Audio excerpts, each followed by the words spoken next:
Breaking news, Sky 2 over a large fire tonight in Castaic. Crews are trying to get a handle on the Charlie fire. The fire is burning on Charlie Canyon Road east of the 5 freeway.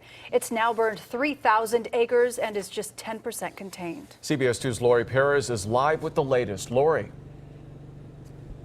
Well, Peter and Suzanne, we're in a great location to show you exactly what crews are having to deal with overnight. It will be a long night as they try to handle all these kinds of little spots that you can see behind me. Starting on the left here, that's really the biggest spot near us at this point, but all up and down Lake Hughes Road where we are, they have fire crews situated watching over spots like this one, because you can see that they are spotted throughout the valley. From the left to the right here, we can show you at least 3 or 4 different spots that they are keeping an eye on.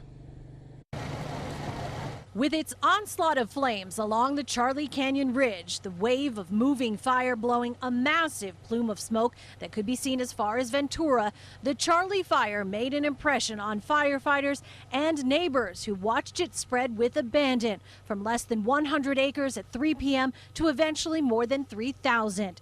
Andrew Jones and his family saw the smoke from Six Flags Amusement Park and decided to check out the fire. In hindsight, they drove maybe closer than they should have. So we went way to the top of the mountain, as top far as we could go up a dirt trail, and the fire was probably a quarter mile down the way, and we were watching it. Boy, that thing came up probably in 10 minutes. In 10 minutes, we couldn't get through the smoke or anything like that. We couldn't see. 220 firefighters were on the ground, but this was largely an air fight. Choppers and planes dumping water, it seemed, every few minutes, filling up from nearby Lake Castaic. 20 to 30 homes were under mandatory evacuation in the San Francisco Canyon Road area, where Ken Ferguson's family lives with emus and mules and horses. He chose not to evacuate because, as a retired private company fire chief, he says he has cleared enough brush and stored enough water to protect his 20 acres. But without the right expertise and equipment, he says, if they have not done their brush clearance, and if there is a lot of brush around their property, they just need to get out, because it's really important to protect yourselves. And if you don't have any experience in firefighting, you should not even be here.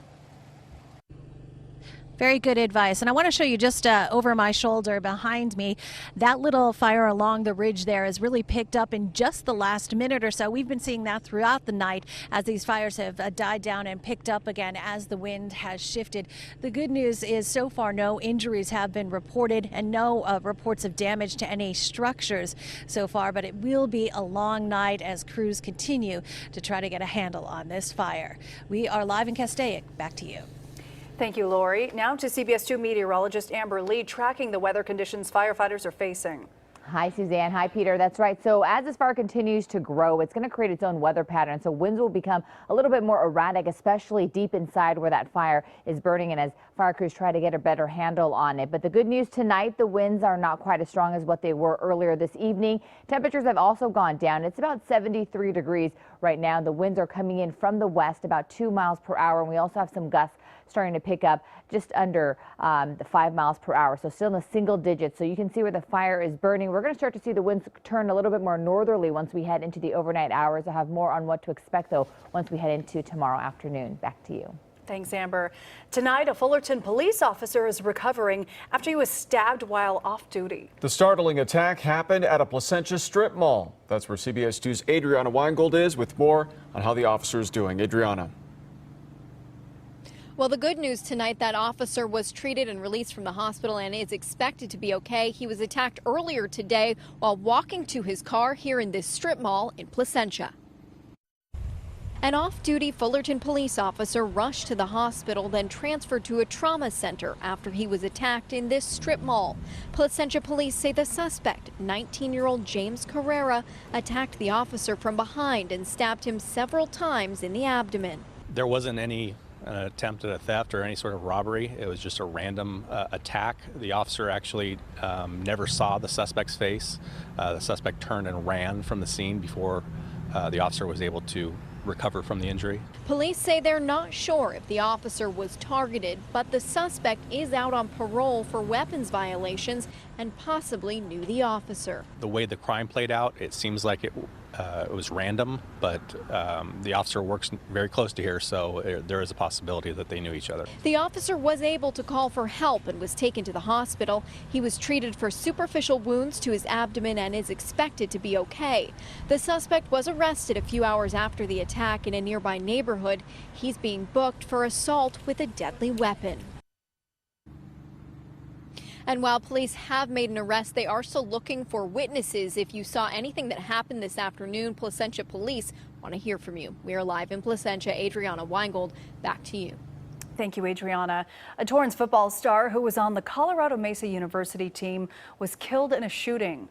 Brett Ogiyi was a running back at the University of Grand Junction, Colorado. Police say he died in a shooting at a home off campus. No word on the circumstances. The university's president said he demonstrated toughness and spirit on the football field. Ogiyi previously played at West High School in Torrance. The woman accusing Supreme Court nominee Brett Kavanaugh of sexual assault will share her story with the Senate Judiciary Committee next Thursday. CBS 2's Kenneth Craig has the latest tonight from Washington. Judge Brett Kavanaugh wore a red baseball cap as U.S. Marshals accompanied the Supreme Court nominee from his Maryland home Saturday.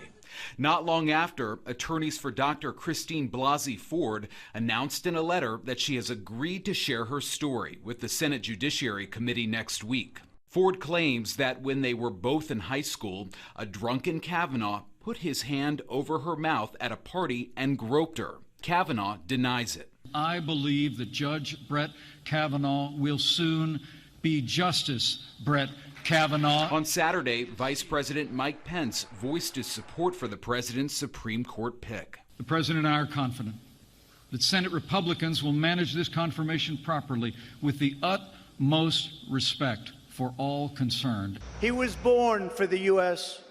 Supreme Court. But President Trump has questioned Ford's story, tweeting, "If the attack on Dr. Ford was as bad as she says, charges would have been immediately filed with local law enforcement authorities by either her or her loving parents." Democrats took exception to those comments, and Senator Bob Casey accused Senate Republicans of bullying Ford, tweeting, "There should be a proper FBI background investigation and then a hearing instead of this unnecessary rush." Republicans are pushing to get Kavanaugh confirmed before the Supreme Court starts its new session on October 1st. Kenneth Craig, CBS 2 News.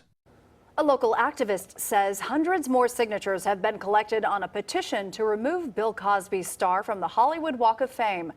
The signatures will be presented to the Hollywood Chamber of Commerce on Monday, when Cosby is due to be sentenced in Pennsylvania for his felony conviction on sexual abuse charges. Coming up, honoring a father of two who may have been the latest victim of a recent murder spree. Jeff. And I'm Jeff Nguyen, live in Santa Monica, where the family of a murder victim honored him by doing what he loved most. The story, straight ahead. Plus, a judge allows a kindergarten student to take cannabis to school. The reason why, coming up.